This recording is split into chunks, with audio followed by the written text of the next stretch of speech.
Welcome sa Dries TV. Kung interesado ka sa ganitong news, huwag kalimutang isubscribe ang ating YouTube channel. Maraming salamat! Welcome back again sa ating YouTube channel mga kakimpaw, and sa update natin ito ang pag-uusapan natin ay tungkol sa mga importanteng kaganapan kina Kim and syempre kay Paolo Abilino. Pero bago po ang lahat, maraming salamat sa inyong patuloy na pagsuporta at pagsubaybay sa mga daily update natin. Kaya naman bilang pasasalamat, narito po ang isang napili kong komento patungkol ito sa naging previous update. Mula ito kay Ginang Arlene Kasi, sabi niya, baka mag-open ng pop-up store si Kim sa Zamboanga or SM Zamboanga, Miss Ders, kasi may SM na sa Zamboanga, Miss Ders. Dati, Miss Ders, wala talagang mga artists o mga foreigner na pumupunta dyan sa Zamboanga kasi delikado. Uso ang kidnapping, for ransom dati. Pero ngayon, peaceful na ang Zamboanga kaya may mga artista na pumupunta doon. Kakagaling lang ng Don Bell doon. Naku, maraming salamat po sa info, Ginang Arlene Casis. Yes, nabalitaan ko din po yan na for business. Ito nga, pinunta nga ni Trinita Princess dito po sa Zamboanga. And yes, tama po kayo.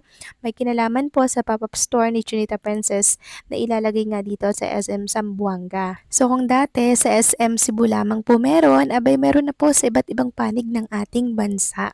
Nakaka-proud talaga si Chinita Princess, no? Kasi talagang lumalawak na po yung sakop ng kanyang business.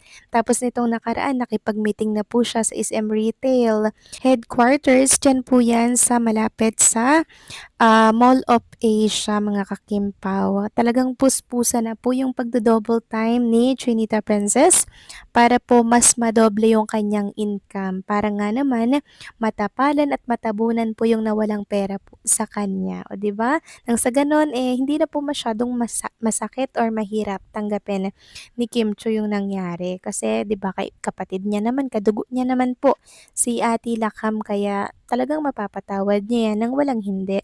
Pero, panahon na po ang makakapagsabi doon. Mahirap po kasing pwersahin, mahirap po kasing pilitin, 'di ba? Panahon na ang makapagsabi kung kailan sila magkakaayos. Basta ang importante dito, pag bali-baliktarin man po mga kakimpaw, ay magkapatid at magkadugo sila. Ang importante dito is si Kim Chu ay patuloy pong pinapalawak, 'di ba, yung kanyang business para mas maraming income. Ang pumasok syempre sa kanyang kaban or account. So maraming salamat sa inyong komento, Ginang Arlene Casis. God bless po sa inyo and mabuhay kayo. So eto na nga, pag-usapan na natin mga kakimpaw, mga topic po na nakalap natin sa update na to. At unahin na nga nating pag-uusapan ang tungkol dito sa boto ni Trinita Princess. Meron kasi akong isang post na nakita sa isang community po na taga-suporta nitong Sara Geronimo. So tinakpan niya po yung mukha dito ni Trinita Princess, mga kakimpaw. Grabe naman yung pagtakip ng mukha kay Kim Cho. Sabi dito, vote na 3 days na lang at close fight ang labanan. Ito yung link. So 435k ang vote ni Chinita Princess. Siya po ang nangunguna. While Sara Geronimo ay top 2, 393k votes. So konti nang lang yung lamang, 'di ba mga kimpaw?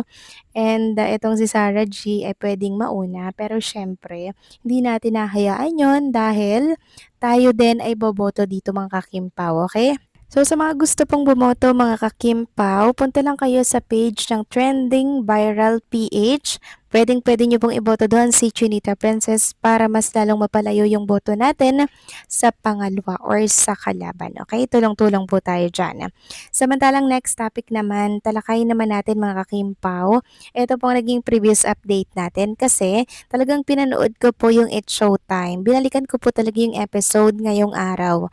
Hinanap ko doon kung ano ba talaga yung lagay ng mata ni Chinita Princess, mga kakimpaw. And nakita natin na may ilang anggulo nga po na mugto yung kanyang mata. Pero mostly, mga kakimpaw, okay naman yung kanyang itsura dito. Hindi naman masyadong mugto. Siguro sa anggulo lang mga kakimpaw.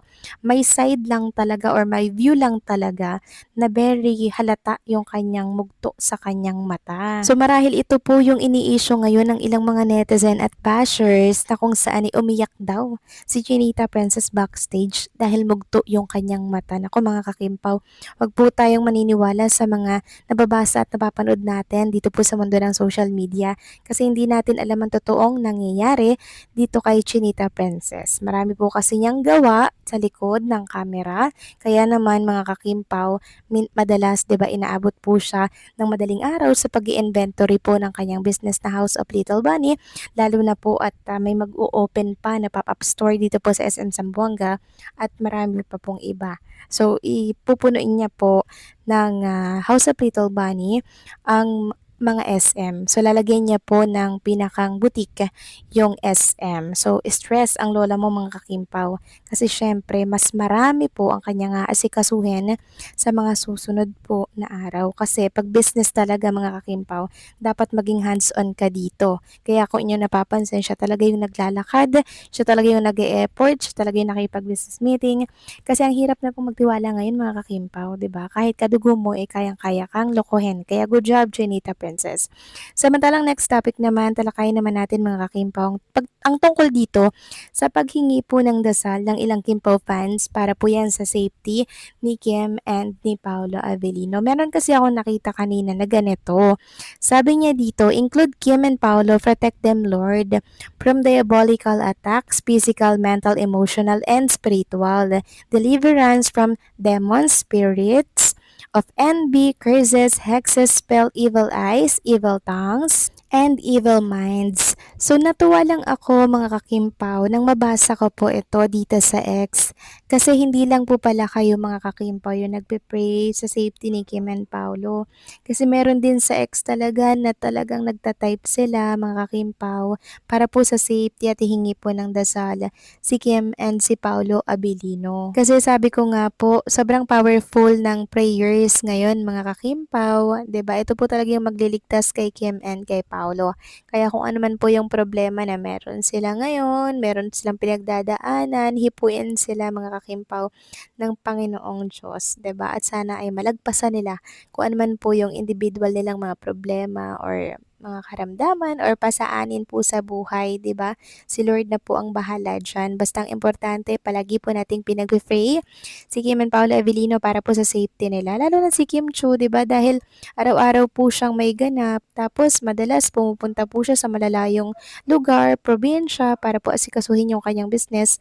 Kinakailangan talaga ni Kim Chu ng taimtim na panalangin, 'di ba? Para po sa kanyang safety. Lalo na madalas, 'di ba? Pag isa lamang po siyang bumabiyahe, di po siya sinasamahan ni Paolo or nasasamahan dahil nga po may ibang ganap si Paolo Avellino. And sana wag naman po yung bigyan ng ibang meaning ng ilang mga netizen kasi wala namang problema si Kim and Paolo. Okay na okay sila mga kakimpaw. Kaya sana po ay huwag kayong ma-stress sa mga nababasa ninyo sa mundo po ng social media. So, paano mga kakimpaw, hanggang dito na lamang po ang update natin at maraming salamat po sa patuloy na pagsuporta.